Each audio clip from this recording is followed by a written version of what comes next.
The night my husband left me crying in the rain was the night I accidentally got into a car with the most dangerous man in the city. And it was the best mistake I ever made. The storm outside matched the chaos in my heart as I pressed my back against the cold brick wall of St. Mary's Children's Hospital.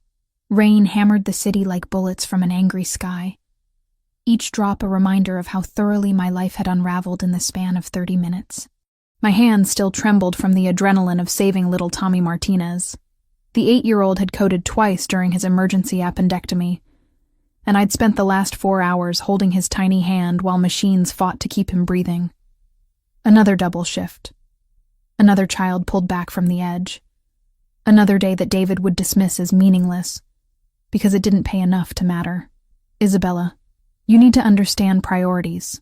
His voice echoed in my ears even now, harsh and cutting through the December wind. We can't afford your savior complex anymore. I got an offer today, a real job, but it means we need to start thinking about our future, about having kids. Kids. The word still made my chest tighten with a familiar panic. At 28, I should have been ready.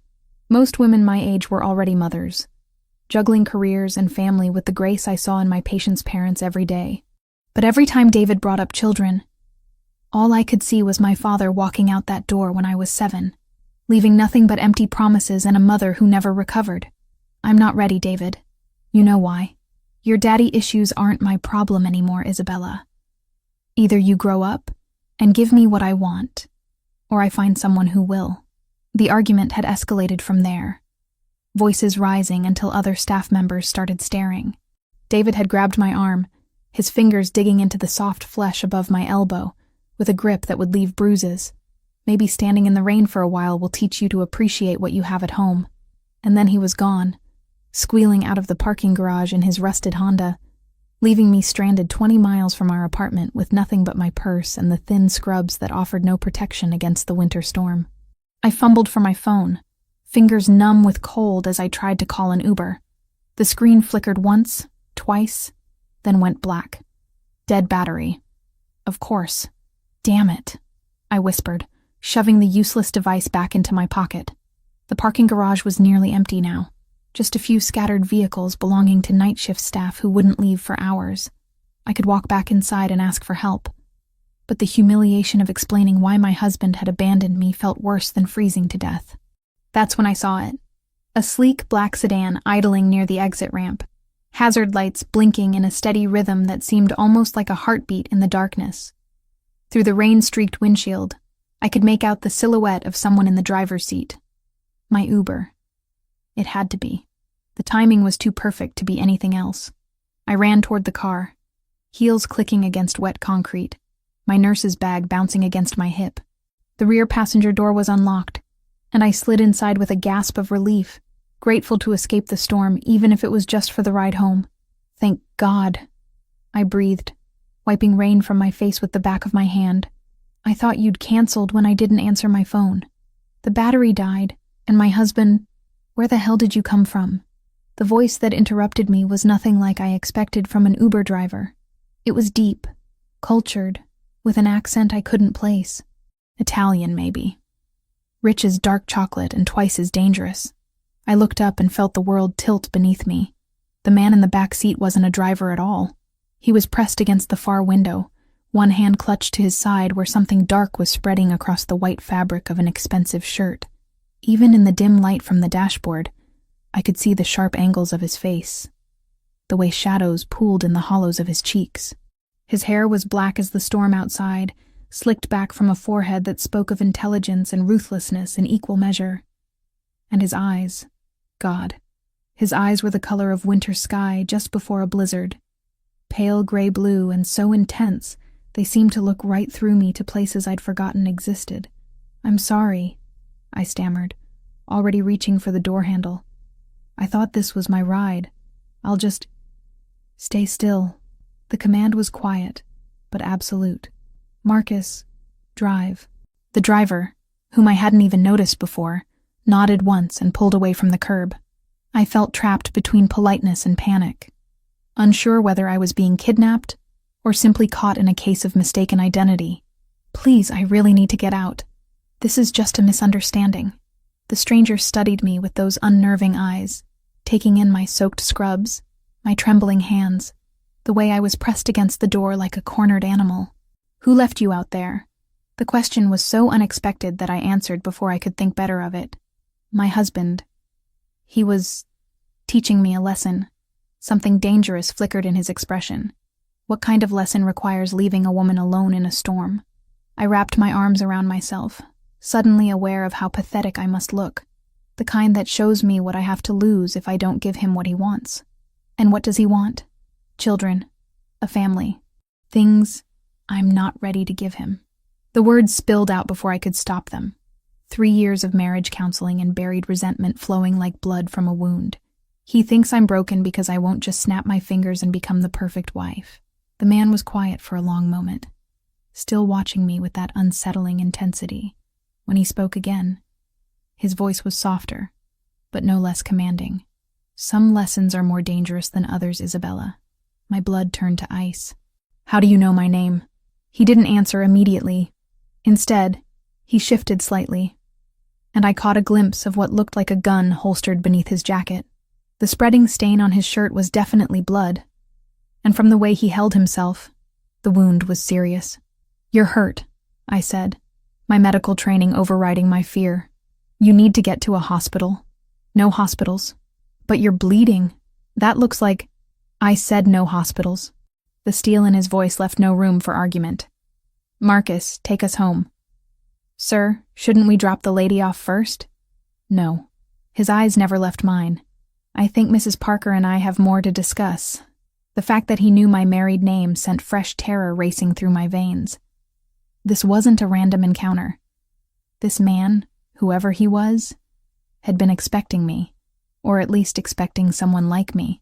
"Please," I whispered. "I don't know what this is about, but I haven't done anything wrong. I'm just a nurse.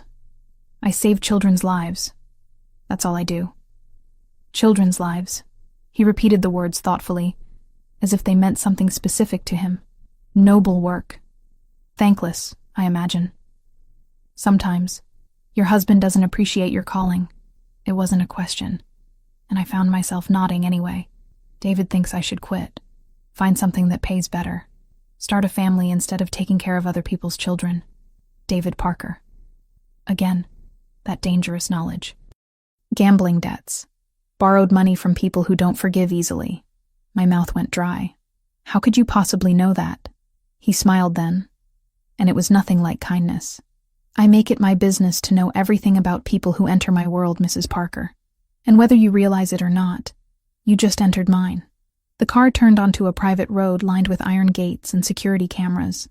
Through the rain-streaked windows, I could see the outline of a massive house rising from manicured grounds like something from a Gothic novel.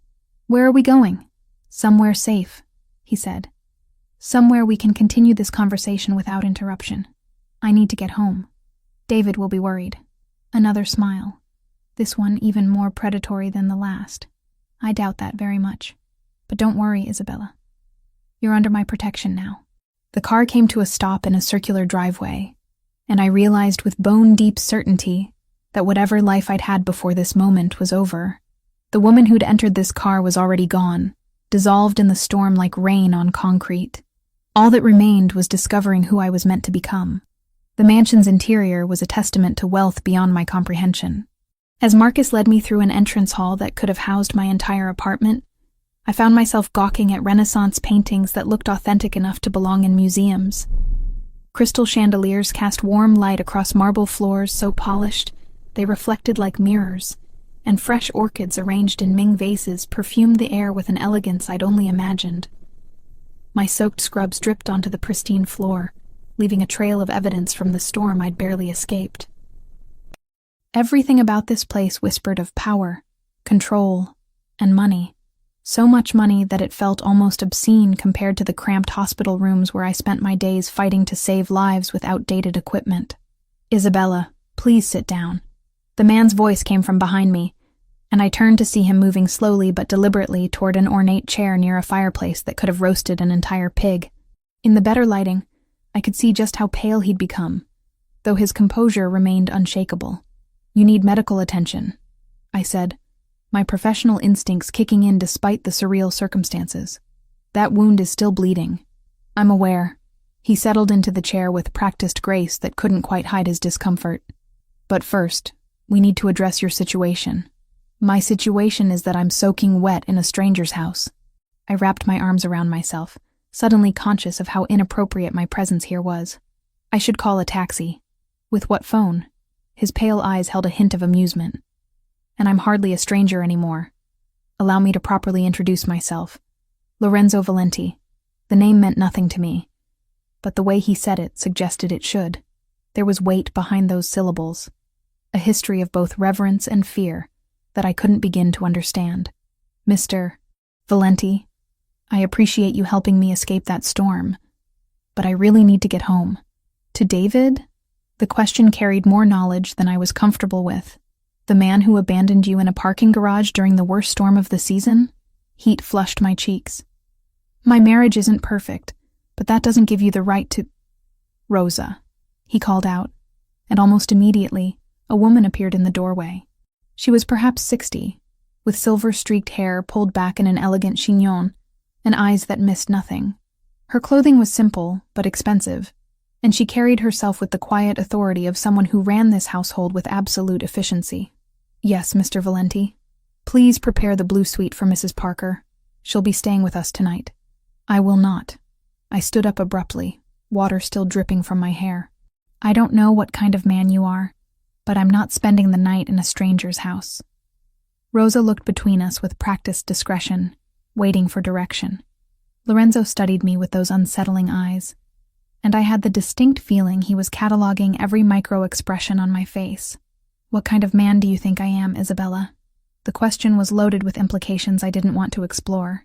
I think you're the kind of man who knows too much about people he's just met. Fair enough. He reached into his jacket pocket, causing me to tense until I realized he was only retrieving a phone, and began typing with swift efficiency. Your full name is Isabella Marie Parker, née Richardson. You're 28 years old, born in Portland, Oregon. Your parents died in a house fire when you were 19, leaving you with substantial medical debt that you're still paying off. My blood turned to ice. How could you possibly know that? You graduated summa cum laude from Oregon Health Sciences University with a bachelor's in nursing, specialized in pediatric care because you wanted to protect children, the way no one protected you after your father walked out when you were 7. Stop. My voice came out as barely a whisper. You married David Parker 3 years ago. He works construction when he can find steady employment, but he has a gambling problem that's gotten progressively worse. Currently, he owes approximately $47,000 to various bookmakers and loan sharks. The room seemed to spin around me. That's impossible. David doesn't gamble that much, doesn't he? Lorenzo set his phone aside and fixed me with those penetrating eyes. When was the last time you saw your joint bank account, Isabella? I opened my mouth to answer, then realized I couldn't. David handled all our finances, said it was easier that way, that I had enough stress at work without worrying about bills and budgets. I trusted him, because trusting him was easier than confronting the possibility that I'd married another man who would abandon me when things got difficult. You investigated me. The words came out accusatory, but underneath the anger was a bone-deep fear. Why? I investigate everyone who enters my world. Lorenzo's expression remained neutral, but there was something almost gentle in his tone. And whether you realize it or not, you entered my world the moment you got into that car. I made a mistake. I thought you were my Uber driver. There are no mistakes in my line of work, only opportunities and consequences. He gestured toward Rosa, who had remained silent throughout this exchange. The blue suite, please, and ask Marcus to bring Mrs. Parker's belongings from the car. I don't have any belongings, I protested. Just my purse and— The bag in the back seat. The one you brought from the hospital. My medical kit. In all the chaos, I'd forgotten I was still carrying my supplies. Some nurses left their kits at work, but I'd learned to keep essential items with me after too many emergencies where seconds mattered. You really do need medical attention, I said, looking at the spreading stain on his shirt. Let me help you. Why? The question seemed genuinely curious. You don't know me. For all you understand, I could be dangerous. Are you? A ghost of a smile played at the corners of his mouth. Very. Then why help me at all? Why not just drop me off somewhere and continue with whatever you were doing? Because, Isabella Parker, he said, rising from his chair with careful deliberation, your husband's debts have made you a person of interest to some very unforgiving people. Whether you know it or not, you're already in danger. The words hit me like a physical blow. What kind of danger? The kind that doesn't ask politely for repayment. Lorenzo moved closer, and I could smell his cologne. Something expensive and masculine that made my pulse quicken in ways I didn't want to examine. The kind that uses family members to encourage prompt payment. You're trying to scare me. I'm trying to save your life. His voice dropped to barely above a whisper. Your husband borrowed money from people who consider breaking kneecaps a reasonable collection method. You think they won't use a pretty nurse to motivate him? My legs felt suddenly weak.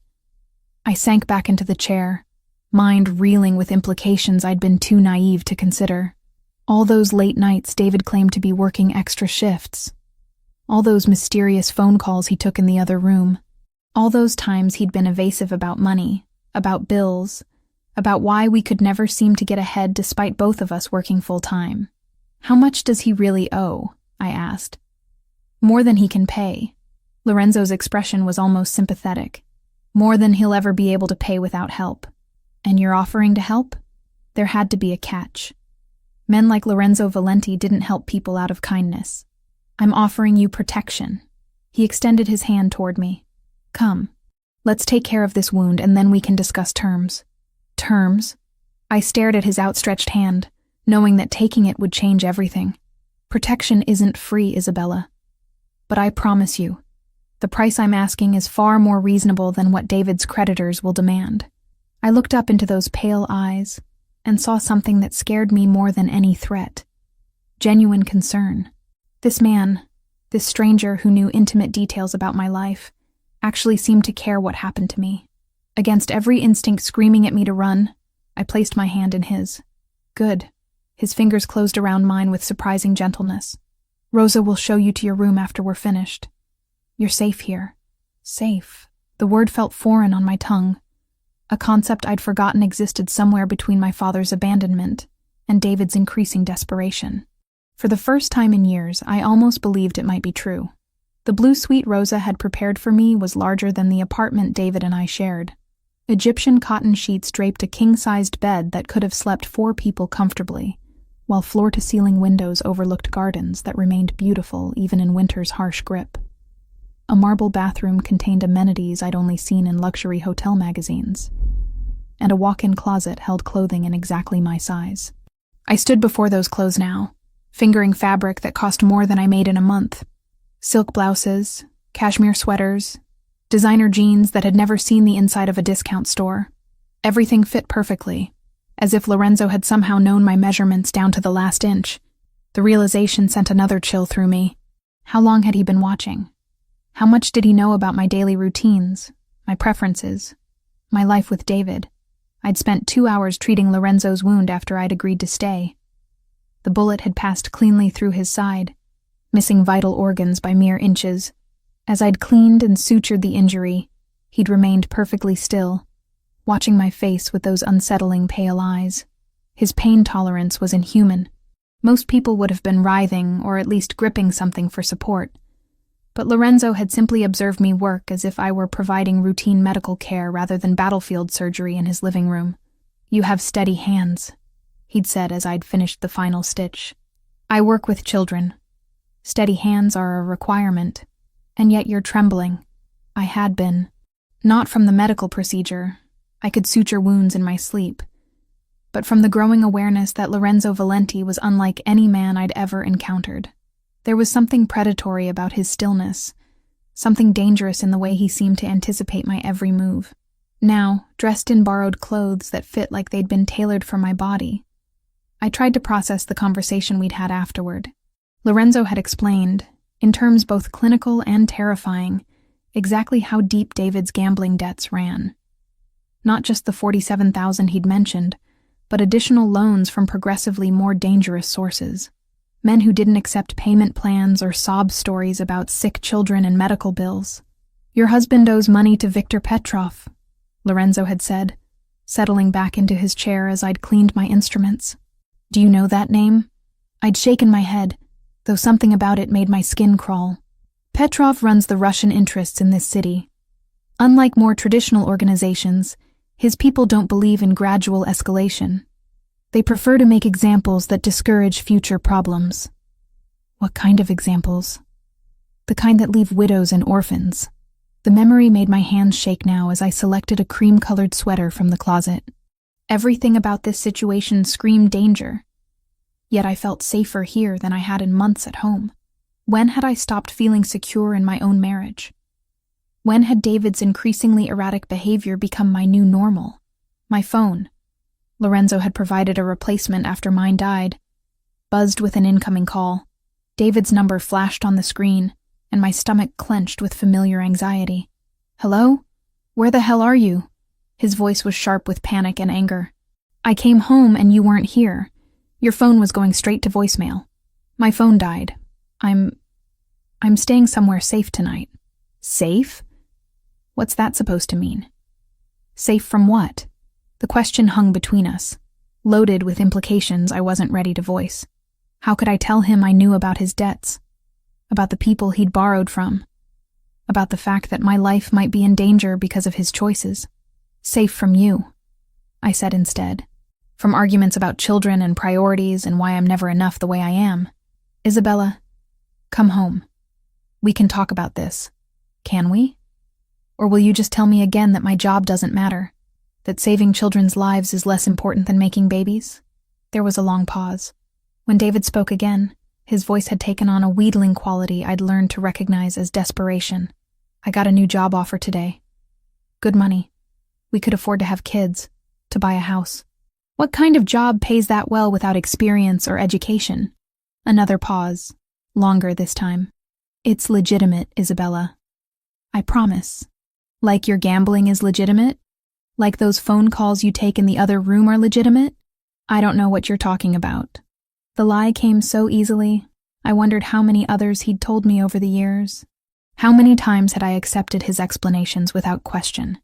Because believing him was easier than confronting the truth.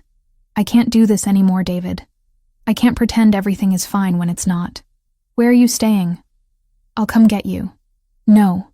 The word came out sharper than I'd intended. I need time to think. Think about what? We're married, Isabella. You can't just disappear. You left me in a parking garage during a storm.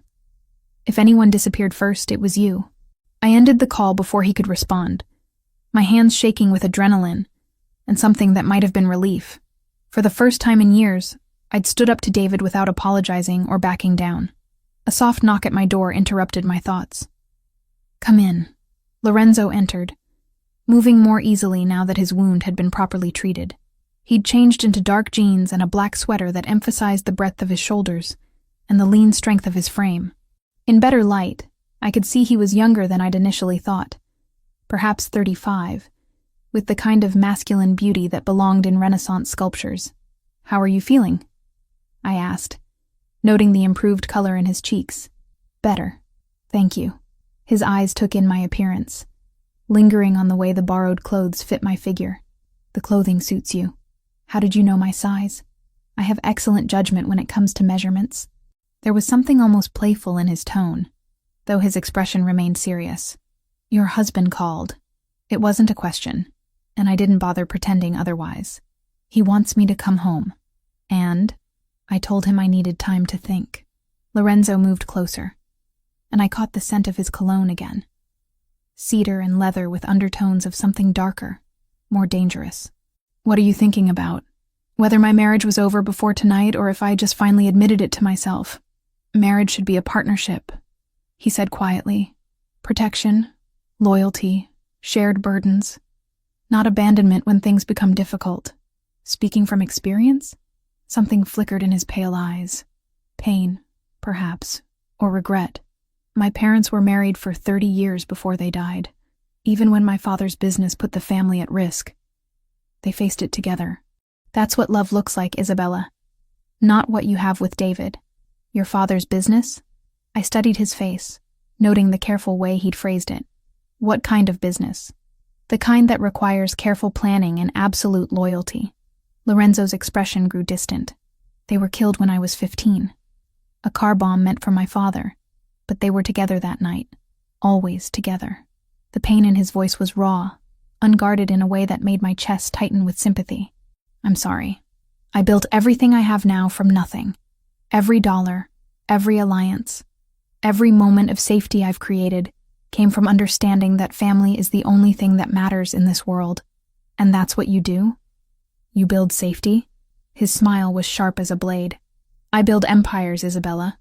Safety is just a side effect. The words should have terrified me. Instead, I found myself drawn to the confidence in his voice, the absolute certainty that he could protect what belonged to him. When had anyone ever made me feel like I belonged to something worth protecting? The gates are locked, I said, testing the boundaries of my situation. For your protection. Am I a prisoner? You're a guest who's in danger. There's a difference. Lorenzo stepped closer, close enough that I could feel the heat radiating from his body. But I won't lie to you, Isabella. Leaving right now would be extremely unwise. The admission sent heat pooling low in my belly. Not fear, but something far more dangerous. This man who knew too much about my life, who commanded loyalty and inspired terror, was offering me something David never had. Honest protection, without conditions or expectations. What happens tomorrow? I asked. Tomorrow we discuss your future. Tonight, you rest in safety for the first time in months. He was right. I couldn't remember the last time I'd fallen asleep without worrying about money, about David's mood, about whether I'd wake up to another crisis I'd have to fix alone. Thank you, I whispered. Lorenzo reached out and touched my face, his thumb tracing the line of my cheekbone with unexpected gentleness. Sleep well, Isabella. Tomorrow, everything changes. The photograph arrived at 7 in the morning, slipped under my door while I was still tangled in Egyptian cotton sheets that smelled faintly of lavender. I'd slept better than I had in months, cocooned in luxury and safety I'd forgotten could exist. The image shattered that peace like glass against stone. David's face stared back at me from the glossy surface. But this wasn't the man I'd married 3 years ago. This David was bruised and bloodied, duct tape covering his mouth, terror bright in his eyes. Someone had written across the bottom in red ink, "Trade the nurse for the husband. 1 hour, or he dies slowly." My hands shook so violently I nearly dropped the photo. This couldn't be real. Things like this didn't happen to people like me. I was a pediatric nurse who saved children's lives and went home to a modest apartment. I wasn't someone who received ransom demands written in what looked suspiciously like blood. But the evidence was undeniable. David was in the hands of people who made their living through violence, and somehow I'd become a bargaining chip in a game I didn't understand. I threw on the first clothes I could find, yesterday's jeans and sweater, and ran through the mansion's corridors, my bare feet silent on the marble floors. I'd memorized the route to Lorenzo's study last night, filing away every turn in case I needed to escape. Now I was running toward danger instead of away from it. The study door was already open when I arrived, gasping and clutching the photograph like a lifeline. Lorenzo stood behind his massive desk, speaking in rapid Italian to Marcus and 2 other men I didn't recognize. All 4 turned when I burst through the doorway. "They have David," I said without preamble, holding up the photo. "Someone has my husband." Lorenzo's expression didn't change, but something dangerous flickered in his pale eyes. He gestured for the other men to leave, then moved around the desk to take the photograph from my trembling hands. "Viktor Petrov," he said after studying the image for a moment. "This is his work. The Russian you told me about." My voice sounded hollow, distant. "The one David owes money to." "Among others, yes." Lorenzo set the photo aside and fixed me with his penetrating stare. "When did this arrive?" "Just now." It was under my door. I wrapped my arms around myself, suddenly cold, despite the warmth of the room. "They want to trade me for him. 1 hour. That's not going to happen." The certainty in his voice should have been comforting, but it only amplified my panic. "You don't understand. If I don't go, they'll kill him. If you do go, they'll kill you both." Lorenzo moved closer, his presence somehow both threatening and reassuring. "This isn't about the money anymore, Isabella. This is about sending a message. What kind of message? That no one takes what belongs to me without consequences. The possessive pronoun hit me like a physical blow. I don't belong to you. Don't you? His voice dropped to barely above a whisper. You're wearing my clothes, sleeping in my house, under my protection. You've seen my vulnerabilities, touched my blood. In my world, that creates bonds that don't break easily. I'm married to another man, a man who gambled away your future and put your life in danger. Lorenzo reached out and touched my face, his thumb tracing the line of my jaw. A man who left you in a storm because you wouldn't give him children you weren't ready for. The gentle touch made my pulse quicken in ways I didn't want to examine. This was wrong. I was married, frightened, trapped between two dangerous men who both seemed to think they had claims on my life. Yet something about Lorenzo's proximity made rational thought nearly impossible. We have to help David, I insisted. Whatever you think of him. He doesn't deserve to die because of gambling debts. And what about what you deserve, Isabella? Lorenzo's hand moved to cup the back of my neck, fingers tangling in my hair. When do you get to choose your own life, instead of cleaning up other people's mistakes? The question cut deeper than I expected. When had I stopped making choices for myself? When had my entire existence become about managing David's problems, working extra shifts to cover his losses, pretending our marriage wasn't slowly suffocating me? I made a choice when I said my wedding vows. Vows to a man who breaks every promise he makes. Lorenzo stepped closer, close enough that I could see the silver flecks in his pale eyes. Vows to someone who would trade your safety for his own convenience. You don't know him like I do. I know he's never looked at you the way I am right now. The words hung between us, heavy with implications I wasn't ready to face. Lorenzo was right. David had never looked at me like I was precious, irreplaceable, worth protecting at any cost. Even in our early days, his attention had felt casual, distracted, like I was a pleasant accessory to his real life, rather than the center of it. But this man, this dangerous stranger who commanded empires and inspired fear, looked at me like I was the most important thing in his world. The Russians won't negotiate, Lorenzo continued, his voice soft but implacable. This photograph is theater. They've already decided David's fate. Then we have to try something else. Desperation made my voice crack. There has to be another way. There is. His thumb traced across my lower lip, and I felt heat pool low in my belly despite the gravity of our situation. But it requires you to trust me completely. What are you asking? Let me handle Viktor Petrov. Let me protect what's mine. And David will face the consequences of his choices. Lorenzo's expression hardened, as will everyone else who thought they could take from me without paying the price. Before I could respond, the sound of gunfire erupted from somewhere in the house. Not the sharp crack of pistols, but the rapid staccato of automatic weapons. Lorenzo immediately pushed me behind his desk, his own gun appearing in his hand with practiced speed. Stay down, he commanded, moving toward the window with fluid grace despite his recent injury. More gunshots, closer now, shouting in multiple languages. The sound of breaking glass from somewhere below us. They're here, Lorenzo said grimly. Victor decided not to wait for your answer. What do? We survive.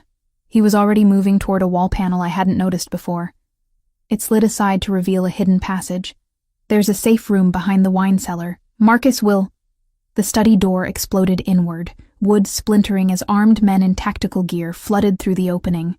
Lorenzo spun and fired twice, dropping the first two intruders before diving behind a leather chair for cover.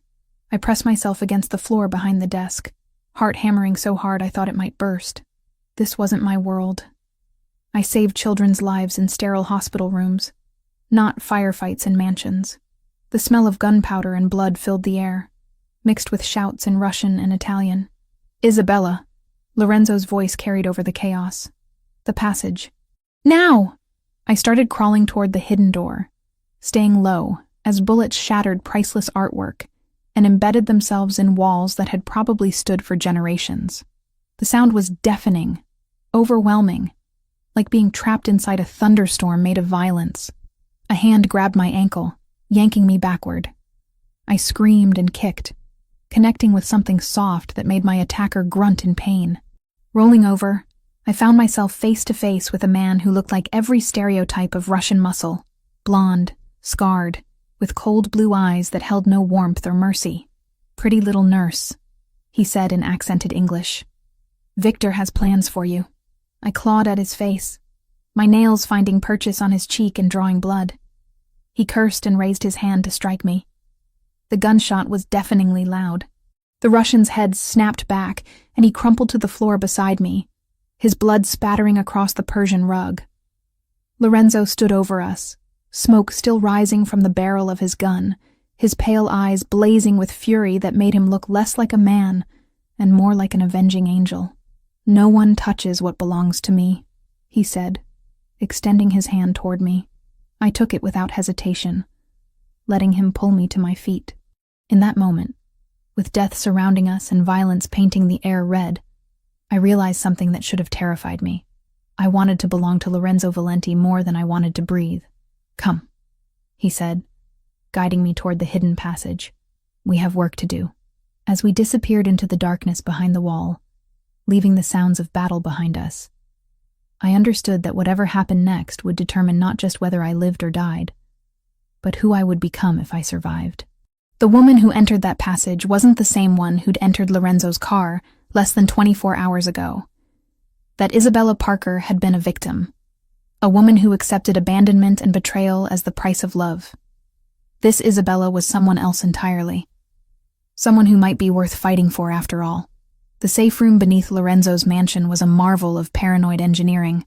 Steel-reinforced walls, independent air supply, enough food and water for 2 weeks, and communication equipment that could reach anywhere in the world.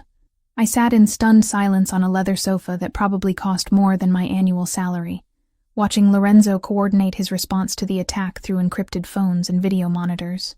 David was alive.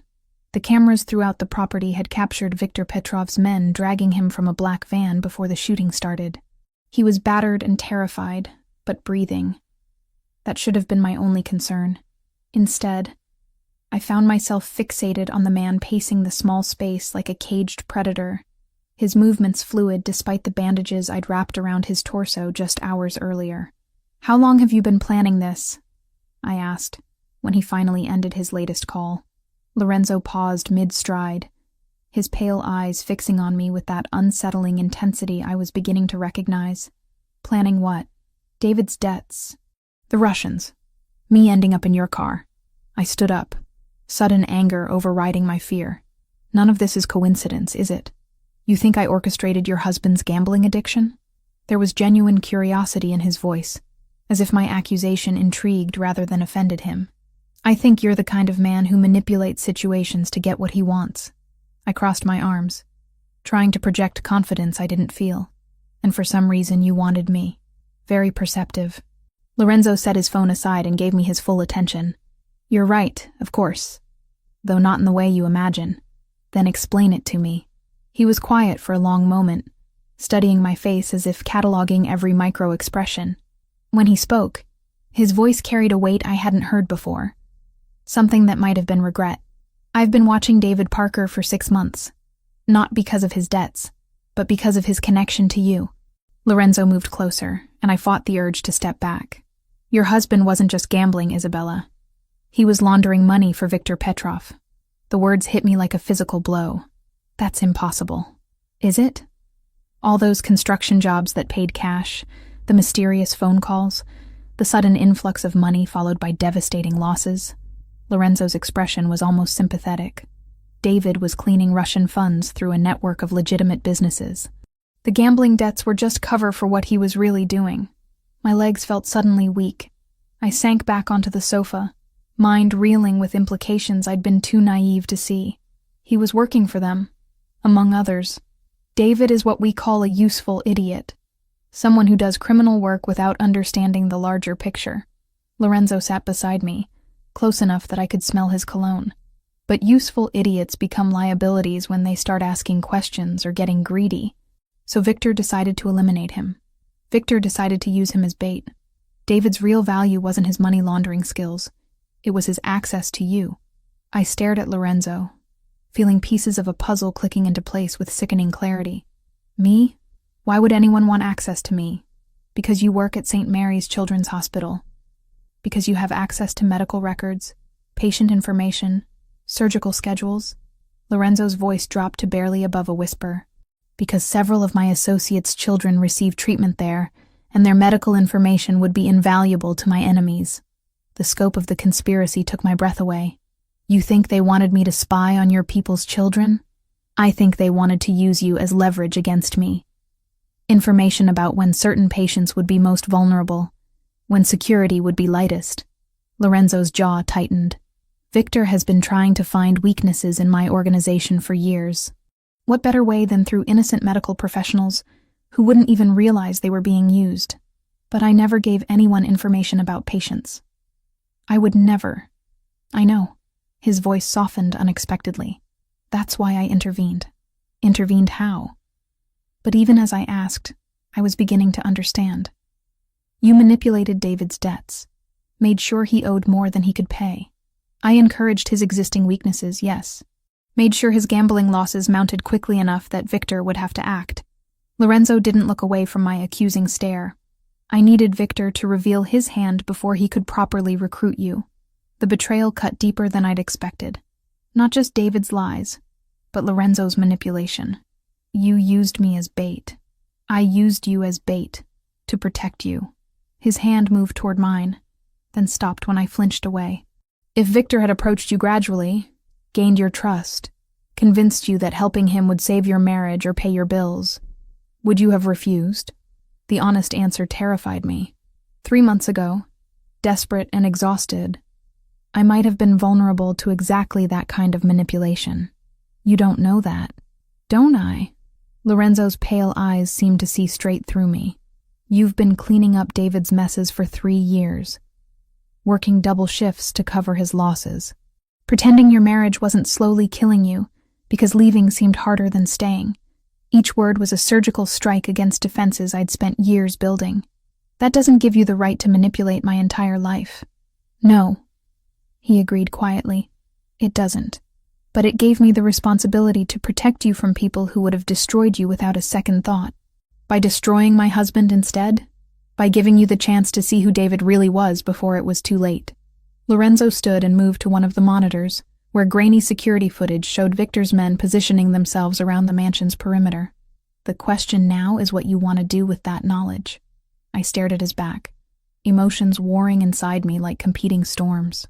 Anger at his manipulation, fear for David's safety, and underneath it all, a terrible gratitude that someone had finally told me the truth about my marriage. What are my options? You can continue pretending David is worth saving. Go home, clean up this mess. Spend the rest of your life wondering when the next crisis will hit. Lorenzo turned to face me, and I saw something vulnerable in his expression. Or you can accept that some situations can't be fixed, only escaped. And if I choose escape, what then? Then you stay here, under my protection, and we figure out how to build something better than what you're leaving behind.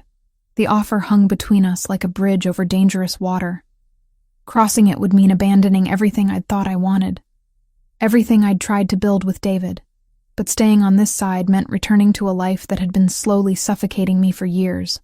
I need to know David is safe first, I said finally. Lorenzo nodded, as if he'd expected nothing less. We'll get him back. But Isabella, he paused, searching for words. Don't mistake rescue for reconciliation. Some bridges burn completely, and trying to rebuild them only leads to more destruction. The sound of gunfire from above had stopped, replaced by the low murmur of voices and footsteps. Lorenzo's men, regaining control of the situation. Soon, we'd have to leave this underground sanctuary and face whatever came next. I thought about David, terrified and beaten in Victor's hands. I thought about 3 years of marriage built on lies and manipulation. I thought about the woman who'd entered Lorenzo's car 2 days ago, and the woman I was becoming in this steel-reinforced room beneath a mansion owned by a man who collected empires like other people collected art. When this is over, I said quietly, I want the truth. All of it. No more manipulation, no more protection through deception. And if the truth is uglier than the lies? I met his pale eyes without flinching. Then at least I'll know what I'm choosing. Lorenzo smiled then.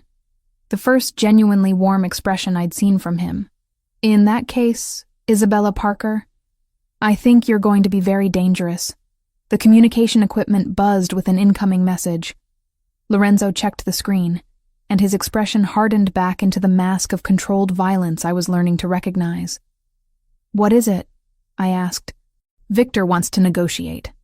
He's offering to trade David for you. 1 hour. Neutral ground. And I think it's time Victor Petrov learned that nobody takes what belongs to me. Lorenzo's smile turned predatory. Are you ready to see how wars end, Isabella? Despite everything, the fear, the betrayal, the complete upheaval of everything I'd thought I knew about my life, I found myself nodding. I was ready. The abandoned warehouse where Victor had chosen to meet reeked of rust and decay, its broken windows letting in shafts of pale winter sunlight that illuminated floating dust motes like dying stars. I stood behind a concrete pillar, heart hammering against my ribs as I watched the most dangerous men in the city position themselves for war. Lorenzo's plan was insane. Instead of negotiating or mounting a traditional rescue, he'd decided to use Victor's trap as an opportunity to end their conflict permanently. David was bait, Victor was the target, and somehow I'd become the key to destroying them both. Remember, Lorenzo had said as we'd driven through empty industrial streets toward this moment of reckoning, Victor believes you're an innocent pawn caught between forces you don't understand. Let him keep believing that until it's too late. Now, watching Victor Petrov emerge from the shadows with David stumbling beside him, duct tape over his mouth, hands bound behind his back, eyes wild with terror, I wondered if I really was as innocent as everyone assumed. The woman who'd entered Lorenzo's car 3 days ago would never have agreed to this plan. She would have begged for peaceful resolution, offered herself in exchange for her husband's safety, chosen martyrdom over violence. But that woman had died somewhere between discovering David's betrayal and feeling the touch of Lorenzo's hands. What remained was someone harder, more calculating, someone who understood that mercy was a luxury she could no longer afford. Isabella Parker, Victor called out, his accented voice echoing off the warehouse walls. Come out, little nurse. Time to collect your husband. I stepped into the open space between the pillars, hands raised to show I was unarmed. Victor was exactly what I'd expected from Lorenzo's descriptions. Tall, lean, with the kind of pale good looks that turned predatory under scrutiny. His smile reminded me of winter, beautiful but deadly. There she is, he said, gesturing for his men to spread out in a loose semicircle. The woman worth so much trouble. David's eyes found mine over the tape covering his mouth. I saw relief there, hope, the absolute faith that I would save him the way I'd saved him from everything else over the past 3 years. The weight of that expectation should have crushed me. Instead, I felt nothing but a cold assessment of the situation. Let him go, I said, proud that my voice didn't shake. You have what you wanted. Do I? Victor stepped closer, dragging David with him. I wanted Lorenzo Valenti's weakness. Instead, I find myself wondering if you're more dangerous than valuable. I'm a pediatric nurse. The only danger I pose is to your men's tetanus vaccinations. Victor laughed, a sound like breaking glass. Humor. I like that in a woman. Tell me, Isabella, what do you know about your husband's business arrangements? I know he's a gambling addict who makes poor decisions. I kept my voice level, matter of fact. I know he borrowed money he couldn't repay. And that's all? What else would there be? Victor studied my face for signs of deception. Behind him I could see Lorenzo's men moving through the warehouse's upper levels, silent as shadows. Marcus crouched behind an overturned shipping container, rifle trained on Victor's position. 2 others had flanked the Russians from the east, waiting for Lorenzo's signal. Your husband was washing money for my organization, Victor said finally. Quite successfully, until his gambling problem made him unreliable. I let shock register on my face, widening my eyes and taking a small step backward. Money laundering? David doesn't know anything about that kind of business. Doesn't he? Then how do you explain the $47,000 in cash we found hidden in your apartment? My blood actually ran cold at that revelation. There had been money hidden in our home and I'd never known about it. How many other secrets had David kept from me? How many other lies had I accepted without question? I didn't know. Of course you didn't. Victor's smile grew wider. Lorenzo chose well when he decided to claim you. A woman who sees only what she wants to see, who asks no difficult questions, who cleans up messes without complaint. Perfect for a man in his position. Lorenzo didn't claim me. I'm married to David. Are you? Married to a man who used you as collateral? Who sold information about your hospital to finance his debts? Victor gestured toward David, whose expression had gone from hopeful to ashamed. Did you know your husband provided patient schedules for 3 of Lorenzo's associates' children? Surgery dates, recovery periods, visiting hours. The betrayal hit me like a physical blow. David hadn't just been washing money. He'd been trading information that could have gotten children killed. Children I might have been treating, holding their hands as they faced surgery, comforting them when they cried for their parents. You're lying, I whispered. But even as I said it, I knew he wasn't. Ask him yourself. Victor ripped the tape from David's mouth, causing him to cry out in pain. Isabella. David's voice was hoarse, desperate. I'm sorry. I never meant for any of this to happen. They said they just needed schedules, harmless information. I didn't know they were planning to hurt anyone. You gave them children's medical information? My voice came out flat, emotionless. I had debts, serious debts. These people don't accept payment plans. David's eyes filled with tears. I thought if I helped them with some minor details, they'd forgive what I owed. Minor details. I repeated the words like they were in a foreign language. Children's surgery schedules are minor details. Nothing happened. No one got hurt. Because Lorenzo stopped you, the pieces were falling into place now, creating a picture so ugly I could barely comprehend it. He found out what you were doing and made sure Victor couldn't use that information. Victor's smile faltered slightly. He'd expected my shock to turn to forgiveness, or at least to pity for my husband. Instead, I was looking at David like he was something toxic I'd accidentally touched. Isabella, please. David begged. I love you. I know I made mistakes, but we can fix this. We can start over. Start over? I laughed, and the sound echoed strangely in the empty warehouse. You mean like we started over after the gambling? After the lies about working late? After leaving me in a storm because I wouldn't give you children you could put in danger? I would never hurt a child. You already did. The moment you sold their information, you hurt every child in that hospital. I took a step closer and David actually flinched. How much were you paid for each surgery schedule, David? What's the going rate for a 10-year-old's recovery period? Victor was watching this exchange with growing unease. This wasn't how interrogations usually went. Victims were supposed to forgive their loved ones, not systematically destroy them with cold logic. Enough, he said, raising his weapon. This is touching. But I have business to conclude. Isabella, you will come with me. Your husband will remain here as insurance against Lorenzo's retaliation. No, I said simply. No? Victor's eyebrows rose. I don't think you understand your position here. I understand it perfectly.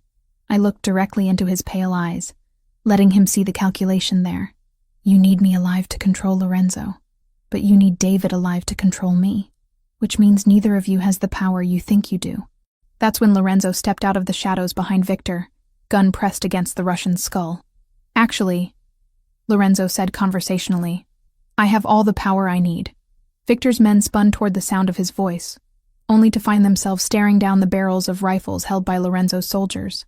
Marcus alone had 3 different angles covered, and I could see at least 5 other weapons trained on the Russians from various hiding spots throughout the warehouse. Isabella, Lorenzo continued without taking his eyes off Victor, step away from your husband. I obeyed without hesitation, moving toward Lorenzo's position with steady steps. The moment I was clear, Marcus's first shot took out Victor's lieutenant. The man dropped like a stone, blood spreading across the concrete floor. Now then, Lorenzo said, pressing his gun harder against Victor's skull. Let's discuss the terms of your surrender. But Victor was laughing, even with a gun to his head. You think you've won? You think killing me ends this? I think killing you sends a message to anyone else who might consider targeting what's mine. And what about him? Victor nodded toward David, who was sobbing openly now. What message does keeping him alive send? Lorenzo's pale eyes flicked to me, asking a question he couldn't voice in front of Victor. What did I want him to do with the man who'd betrayed not just me, but children under my professional care? I looked at David, really looked at him, and saw not the man I'd married, but a weak, selfish stranger who'd put money ahead of innocent lives, who'd used my compassion as a shield for his cowardice, who would do it all again if given the chance, because that's who he fundamentally was. David made his choice, I said quietly. Now he lives with the consequences. Lorenzo's smile was sharp as winter wind. You heard the lady, Victor. Some bridges burn completely. The gunshot that followed was surprisingly quiet in the vast space of the warehouse. Victor Petrov crumpled to the floor, his war with the Valenti family finally over. David screamed through his bonds, but I felt nothing as I watched the man who'd threatened children bleed out on concrete. This was justice, not murder. This was protection, not violence. This was the moment I stopped being Isabella Parker and became something else entirely.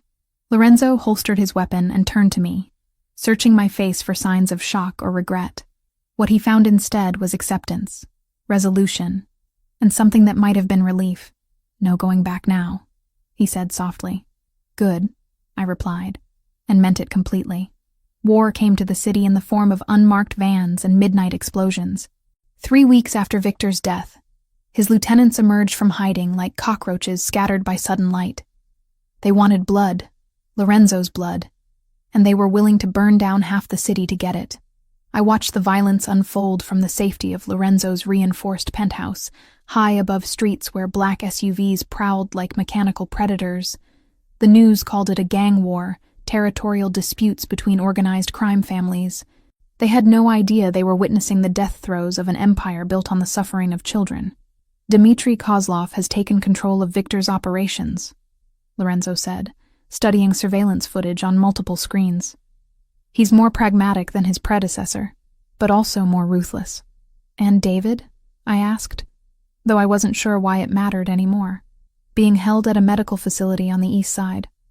Kozlov is using him as insurance, leverage in case negotiations become necessary. 3 weeks ago, the mention of David's captivity would have sent me into panic. Now I felt only cold calculation. David had made his choices, sold children's safety for gambling money, betrayed me with the same casual thoughtlessness he'd shown throughout our marriage. Whatever happened to him now was simply consequence meeting cause. They'll kill him eventually, I said matter-of-factly. Yes. Lorenzo turned from the monitors, his pale eyes studying my face. Does that bother you? It should. I moved to the window overlooking the city, watching smoke rise from a warehouse district where another Russian front had been eliminated. A week ago, it would have destroyed me. Now I can barely remember why I thought he was worth saving. Guilt is a luxury we can't afford during wartime. Is that what this is? A war? It's extermination. Lorenzo joined me at the window, his presence warm and solid beside me. Victor's organization was a cancer. Cutting out the tumor isn't enough. You have to eliminate every malignant cell or it spreads. The metaphor was apt. As a nurse, I'd seen too many children lost to diseases that seemed contained, until they suddenly weren't. Sometimes radical treatment was the only option, even when it seemed brutal to outside observers. I want to help, I said quietly. Lorenzo went very still beside me. Help how? You said they're holding David at a medical facility.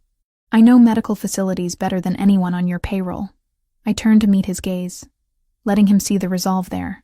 I know how to get inside, how to move through them undetected, how to access areas where outsiders would be noticed immediately.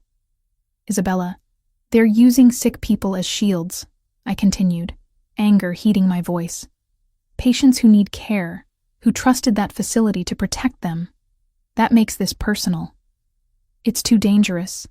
More dangerous than leaving David alive to testify against you? More dangerous than letting Kozlov think he has leverage?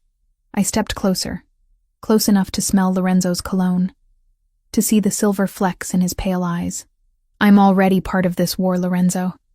Let me fight instead of just hiding. For a long moment he said nothing. Then, slowly, his hand came up to cup my face, thumb tracing the line of my cheekbone with exquisite gentleness. If something happens to you, nothing will happen to me. I'm too valuable alive, remember? and too dangerous to underestimate.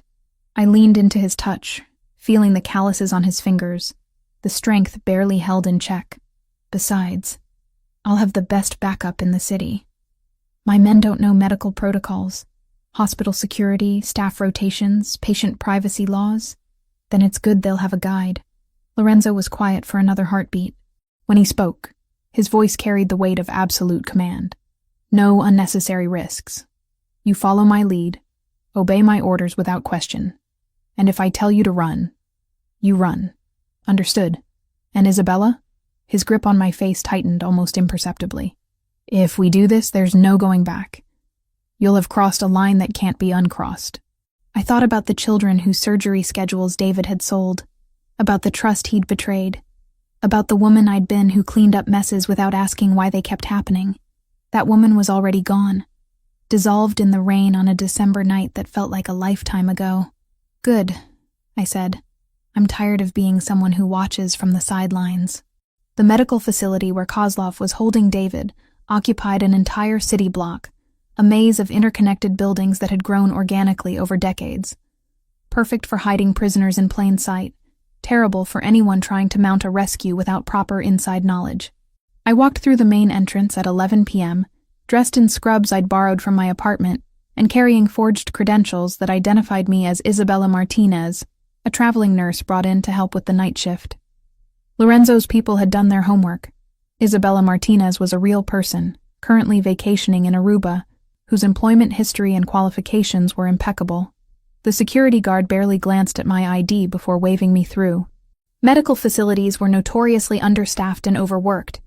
Temporary help was so common that new faces rarely attracted attention. I knew from Lorenzo's surveillance that David was being held in a private room on the 4th floor, the psychiatric wing where visitors were limited, and security cameras had convenient blind spots.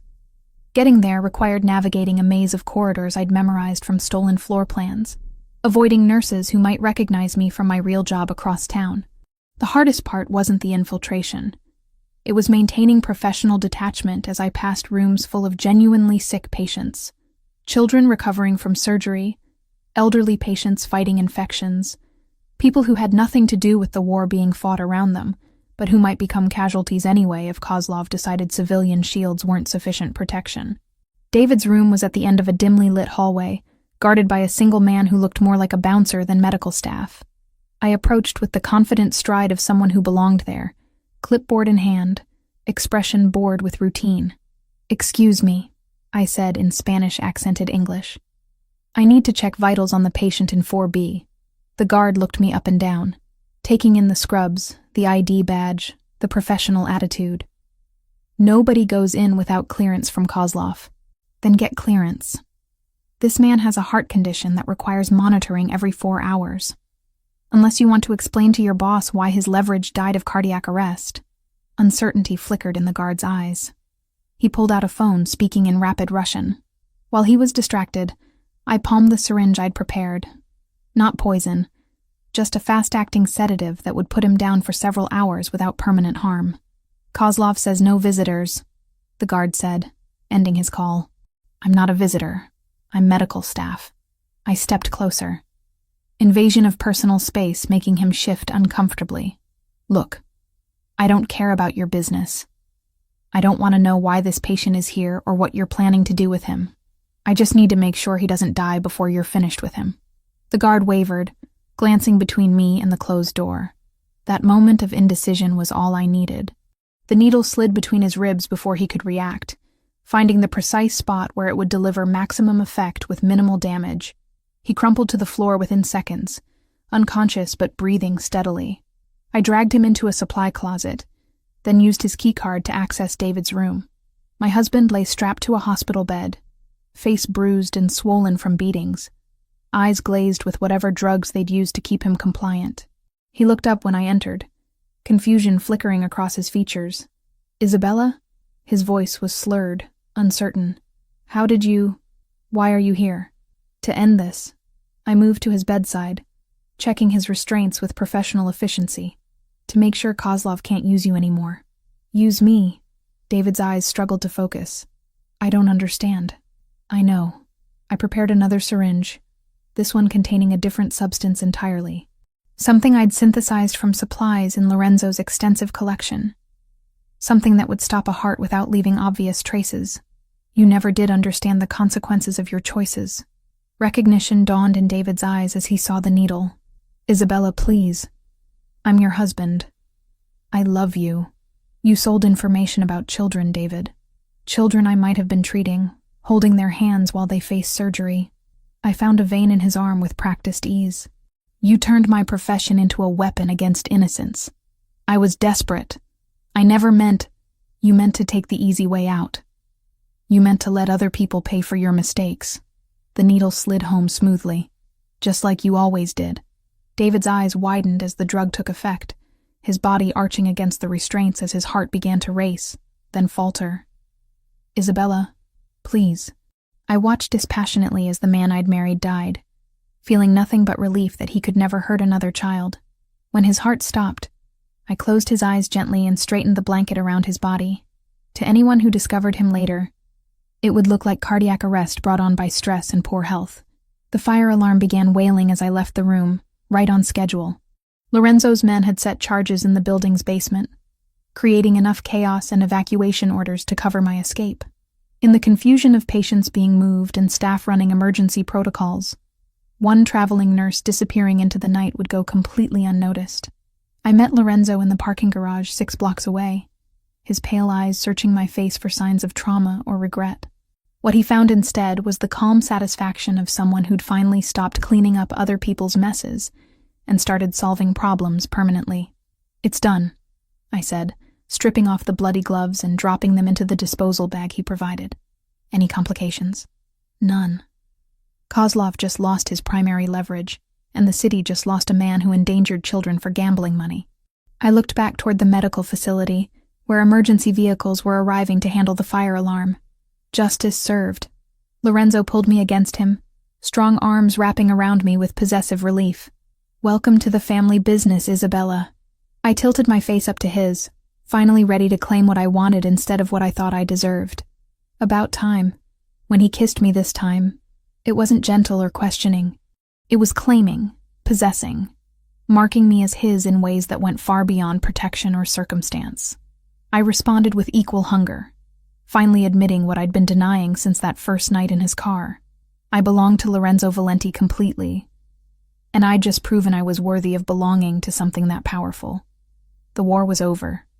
My real life was just beginning. 6 months after David's death, I stood in the bathroom of Lorenzo's penthouse, staring at 2 pink lines on a pregnancy test that would change everything. My hands trembled as I set the plastic stick on the marble counter, mind racing through implications I wasn't sure I was ready to face. Outside, the city sprawled beneath us like a conquered kingdom. Lorenzo's empire had expanded exponentially since Victor's elimination. The remaining Russian operations had been absorbed or destroyed, their territories redistributed among families willing to acknowledge Valenti's supremacy. What had once been a brutal war for control had become a systematic consolidation of power, and I had been part of it all. The woman who'd entered Lorenzo's car 7 months ago would have been horrified by what I'd become. Isabella Parker had been soft, forgiving, willing to accept crumbs of affection in exchange for the illusion of normalcy. She'd believed in redemption, second chances, the fundamental goodness of people who consistently proved her wrong. Isabella Valenti was something else entirely. Isabella? Lorenzo's voice carried through the bedroom, warm with the kind of contentment I'd never heard from him before our wedding 3 months ago. Rosa wants to know if you have any preferences for dinner tonight. Our wedding. The memory still took my breath away.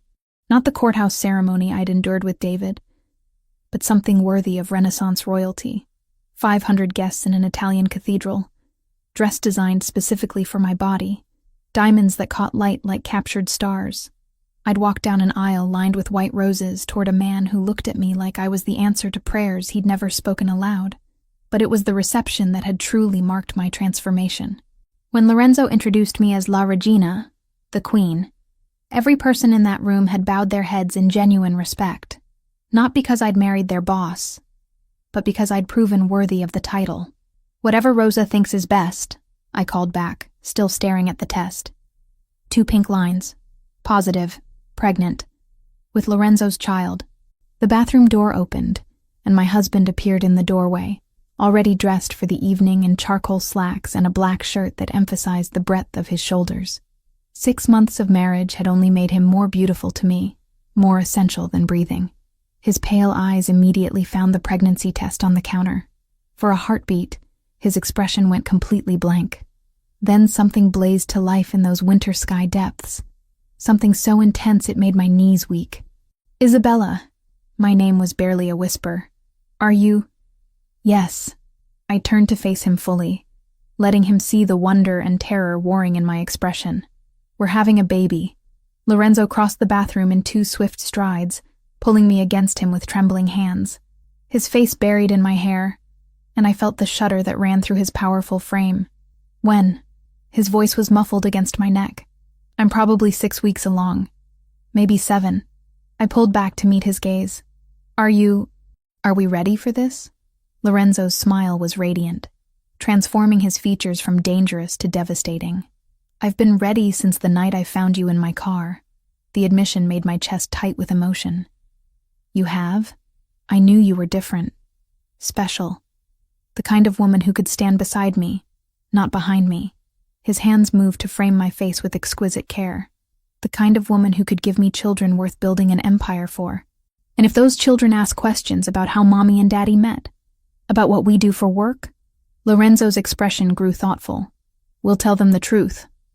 That sometimes the world is dangerous, and protecting the people you love requires difficult choices. They'll know what we are. They'll know we're their parents, and that everything we do is to ensure they never have to make the same choices we did." Lorenzo's thumb traced the line of my cheekbone. "They'll know they're loved beyond measure." The certainty in his voice steadied something inside me I hadn't realized was shaking. This wasn't how I'd imagined becoming a mother. Married to a man who commanded criminal enterprises, pregnant with a child who would inherit both vast wealth and dangerous enemies. But standing in Lorenzo's arms, feeling the strength and protection he radiated like heat, I couldn't imagine wanting any other future. 2 years later, I said suddenly. "What?" I smiled, imagining our future with sudden crystalline clarity. "Ask me in 2 years if I regret any of this. Ask me if I miss the woman who got into your car that night. And what will you tell me? That Isabella Parker died in a storm, and Isabella Valenti was born from her ashes." I rose on my toes to kiss him, pouring all my love and certainty into the connection, that she was reborn into something infinitely more powerful. 2 years later, I stood in the nursery of our new estate, a sprawling mansion outside the city where our children could grow up with space to run and guards to keep them safe, holding our 6-month-old son while watching our 15-month-old daughter take tentative steps across the plush carpet. Lucia had Lorenzo's pale eyes and my stubborn chin. Marco, named for the man who'd become like family to us both, had my coloring but his father's intense stare. Both were perfect, healthy, and blissfully unaware that their parents' love story had begun with violence and been sealed with blood. Lorenzo appeared in the doorway, still wearing his business suit, but with his tie loosened and sleeves rolled up. He'd been in meetings all day, restructuring our legitimate enterprises to provide cleaner income streams for future generations. The Valenti Foundation now operated 12 hospitals across 3 states, all providing world-class pediatric care. My professional background had proven invaluable in designing programs that actually helped children rather than exploiting them. "How was your day?" I asked, transferring baby Marco to his father's eager arms. "Productive. We acquired controlling interest in another pharmaceutical company, and the city council approved our proposal for the new children's wing." Lorenzo settled into the rocking chair, cradling our son with the same gentle competence he'd shown since the moment our children were born. "How was yours?" Lucia took 4 steps without holding on to anything. I scooped up our daughter, who immediately began babbling in the mixture of Italian and English that comprised her current vocabulary. And I had lunch with Rosa to discuss the charity gala next month. "Any problems with security arrangements?" "None. Marcus has everything handled." I studied my husband's face, noting the satisfaction there. "You're pleased about something specific. Dmitry Kozlov was arrested this morning. Federal trafficking charges. He'll spend the rest of his life in prison." Lorenzo's smile was sharp with old vengeance. "The last of Victor's lieutenants is finally gone. Good. I felt no guilt about my satisfaction. Kozlov had ordered the murder of 3 children during his brief reign as head of the Russian operations. His imprisonment was justice, not cruelty. The children are safer now. All children are safer now. Lorenzo looked up at me, pale eyes soft with something that still took my breath away after all this time. Do you ever regret it? Any of it? I settled onto the arm of his chair, our little family complete and perfect in this moment. Outside, security teams patrolled grounds that stretched for acres in every direction. Below, Rosa was preparing dinner with ingredients sourced from the organic garden we'd had installed last spring. Beyond the estate's walls, a city largely at peace prospered under the protection of a man who'd learned to channel violence into justice. I regret nothing, I said, meaning it completely. The woman who married David Parker wanted safety at any cost. The woman who chose you wanted something worth fighting for. And what was that? I looked at our children, at the man who'd given me a love I'd never thought possible, at the life we'd built from the ashes of who I used to be, everything we have right now. Lorenzo reached up to cup my face, thumb tracing the familiar path along my cheekbone. I love you, Isabella Valenti. And I love you, Lorenzo Valenti, more than I ever loved the woman I used to be. That evening, after our children were asleep and the house had settled into peaceful quiet, I stood once again at a window overlooking a city we'd helped shape. But this time, Lorenzo's arms were wrapped around me from behind, his hands resting protectively over the slight curve where our 3rd child was just beginning to grow. What are you thinking about? He murmured against my hair. That storm, I said softly. The night everything changed. Do you wish it had never happened? I leaned back against his solid warmth, watching lights twinkle across our domain like earthbound stars. I wish it had happened sooner. Lorenzo's laughter rumbled through his chest, vibrating against my back. Bloodthirsty queen. Your bloodthirsty queen, I corrected, turning in his arms to face the man who'd transformed my life in ways I was still discovering. Forever. Forever, he agreed, sealing the promise with a kiss that tasted like victory, like vindication, like a love story that had been worth every dangerous step we'd taken to reach it. Outside, rain began to fall. Not the punishing storm that had driven me into Lorenzo's car, but gentle drops that nourished the gardens where our children would play tomorrow. Protected and cherished beyond measure, the woman who'd been left crying in a parking garage was gone forever. In her place stood Isabella Valenti, queen of an empire built on loyalty and love, mother to children who would never know abandonment or betrayal. I was exactly where I belonged, and I would never let anyone take it from me again.